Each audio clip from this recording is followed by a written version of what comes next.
Bismillahirrahmanirrahim. Assalamualaikum warahmatullahi wabarakatuh.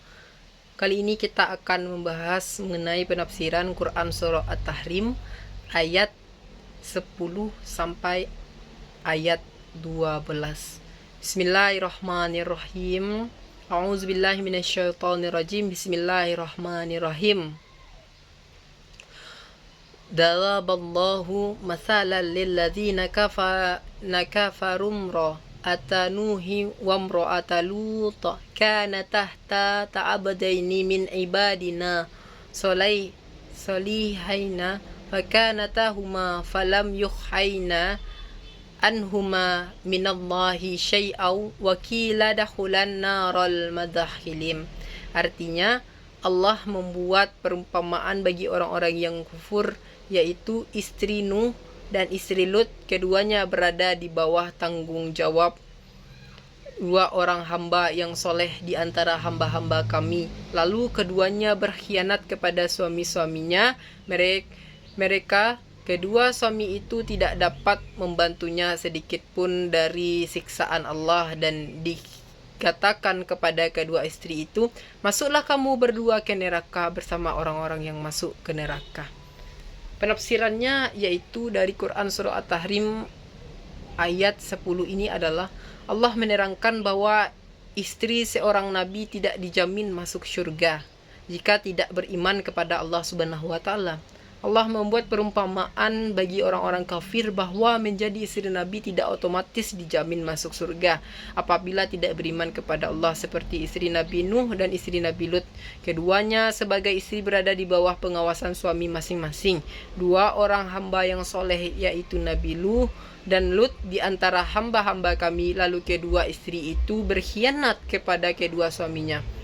Istri Nabi Nuh menuduh suaminya gila, dan istri Nabi Lut memberitahukan kehadiran para tamu ganteng kepada orang banyak yang homoseks. Tetapi kedua suaminya itu tidak dapat membantu mereka sedikit pun untuk menyelamatkannya dari siksaan Allah karena kekufuran mereka. Dan dikatakan kepada kedua istri Nabi itu di akhirat, masuklah kamu berdua ke dalam neraka bersama orang-orang yang masuk neraka karena kekufuran mereka kepada Allah Subhanahu wa taala.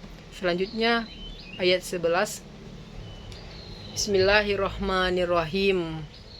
Wa daraballahu mathalan lilladzina amanu ra'ata fir'auna idz qalat rabbi bani li indaka baitan fil jannati wa najni min fir'auna wa amalihi wa najni minal qaumid dzalimin.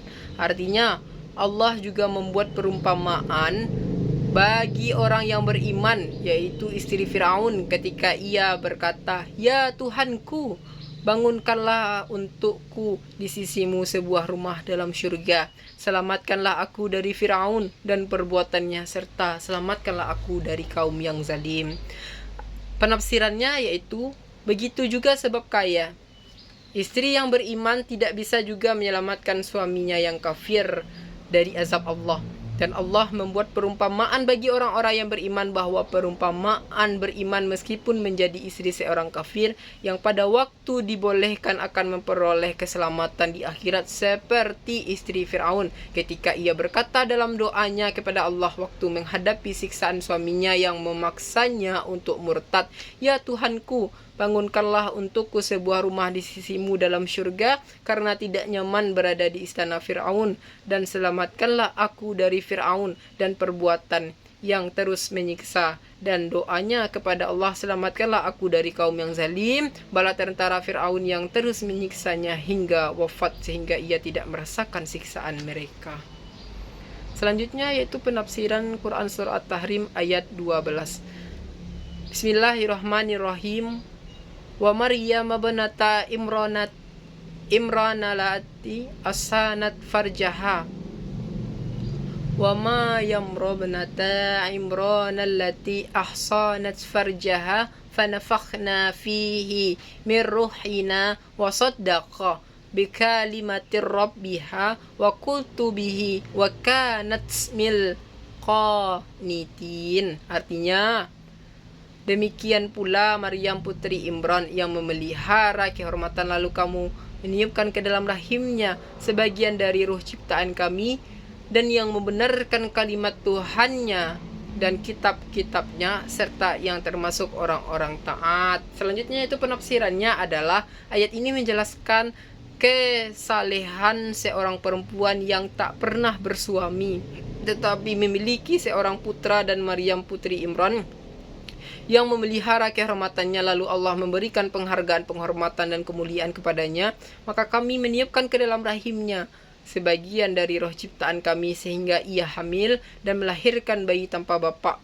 Dan dia, Maryam putri Imran, membenarkan kalimat-kalimat Tuhannya yang menjelaskan kekuasaan Allah yang tak terbatas dan kitab-kitabnya yaitu kitab Taurat dan Zabur, dan dia termasuk orang-orang yang taat kepada Allah dengan ruku serta sujud menjaga kehormatan dirinya.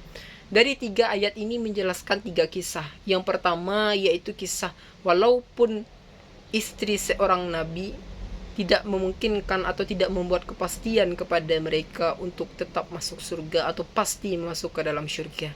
Karena ada kala para istri itu tidak taat kepada suaminya, bahkan menghina suaminya. Selanjutnya yaitu ayat yang kedua juga menjelaskan bahwa ketika kedua itu begitu juga dengan sebab akibat juga menjelaskan tentang ayat kedua ini, walaupun setaat apapun seorang istri akan tidak mampu juga untuk membawa suaminya untuk masuk ke dalam syurga karena sifat atau tindakan yang dilakukannya sudah terlalu atau melampaui batas. Selanjutnya yaitu tentang kekuasaan Allah kepada anaknya, kepada Maryam anak dari Imran untuk meniupkan ruh ke dalam dirinya padahal dia belum bersuami, akan tetapi Allah membuat dia menjadi hamil serta melahirkan Nabi. Jadi semoga apa yang telah disampaikan barusan dapat kita ambil pelajaran dari Quran surah At-Tahrim ayat 10 sampai ayat 12 ini. Semoga dapat kita ambil hikmahnya dan kita aplikasikan dalam kehidupan sehari-hari. Lebih dan kurangnya mohon dimaafkan. Billahi taufiq wal hidayah. Wassalamualaikum warahmatullahi wabarakatuh.